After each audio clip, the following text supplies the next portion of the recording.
Hello guys, welcome back my channel Saurabh coaching classes.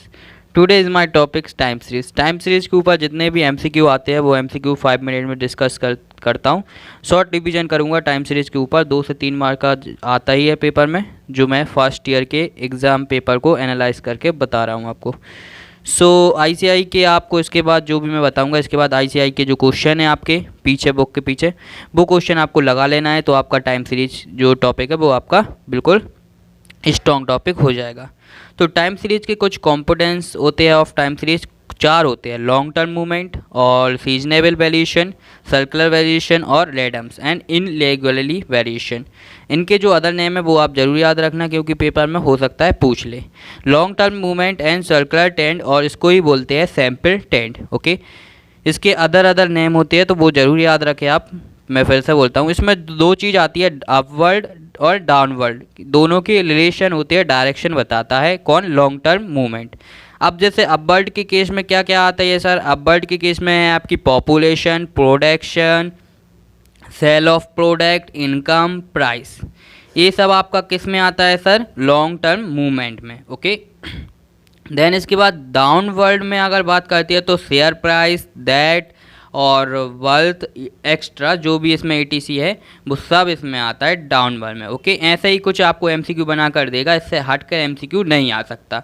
एक जो MCQ paper में मैंने देखा है फर्स्ट पेपर में, जी सब मैंने एग्जाम्पल बताया है, कोई वो नहीं है उसके ना, टाइप्स नहीं है, ये एग्जाम्पल बताए। ओके, सो सीजनेबल जो वेरिएशन में बोल रहा हूँ उसमें similar pattern year after year, मतलब एक ही पैटर्न साल भर फिर साल भर वही पैटर्न चलना, उसको बोलते हैं सीजनेबल पैटर्न। इसकी 4 मेथड होती है, आपको नाम याद करना है तो करो, नहीं तो ऐसे ही पूछते हैं कि कितनी मेथड होती है, तो आपको 4 याद रखना है। कौन कौन सी? Simple average method, ratio to trading method, ratio to moving average method, link relative method. जी आपकी 4 मेथड होती है। ओके, देन इसके नाम आपको सिर्फ याद रखता है।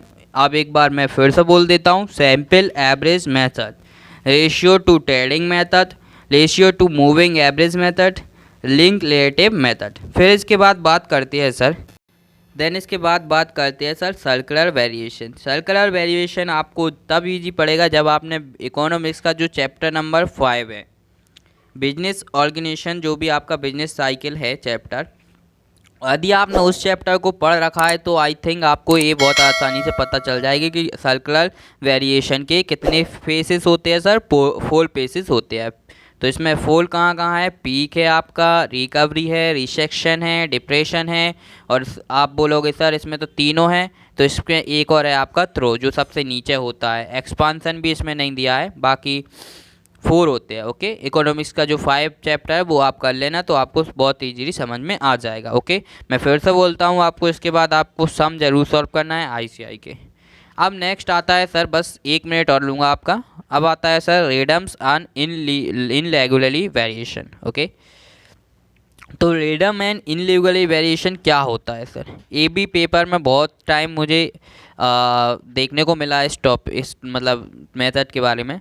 तो इसकी मेथड होती है, आपकी कुछ भी बाढ़ आ जाए या नेचुरल इंसिडेंट, एक्सीडेंट, ये आपके सब किस में आते हैं? Random and irregularly variation. Okay, so I think यहाँ तक आपको कंप्लीट हो जाए। फिर आपका 2 और बताते हैं जो जरूर आएंगे sir, model of time series. तो एक होता है एडिटिव और एक होता है मल्टीटेटिव।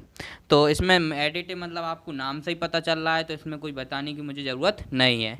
ओके, सो आई थिंक आपको समझ में आ गया होगा जो मैंने अभी समझाने की कोशिश की है आपको, थोड़े से टाइम में अच्छी आपकी प्रिपरेशन। इसमें आपके 3 से 4 मार्क के ज़रूर आएंगे सर, चाहो तो आप फर्स्ट पेपर को देख सकते हो। ओके, एंड अगर आपको मैथ के पूरे पे मतलब जो भी IMTP RTP चाहिए है पूरे आपकी जो भी, तो मैं इसके वीडियो के डिस्क्रिप्शन में आपको प्रोवाइड करा दूंगा। ओके, सो इसमें आपको ये बताना है कमेंट सेक्शन में कि L into S into C into R। जे आप सोचो जे L इंटू C इंटू क्या है, तो ये कुछ नहीं है, जे बाजू में लेगा long term movement, seasonable, circular और रेडम्स। तो ये हमने लिखा है। ओके, सो ये आपको कमेंट सेक्शन में बताना है ये क्या है। ओके, तो थैंक यू वीडियो को लास्ट तक देखने के लिए। Bye bye.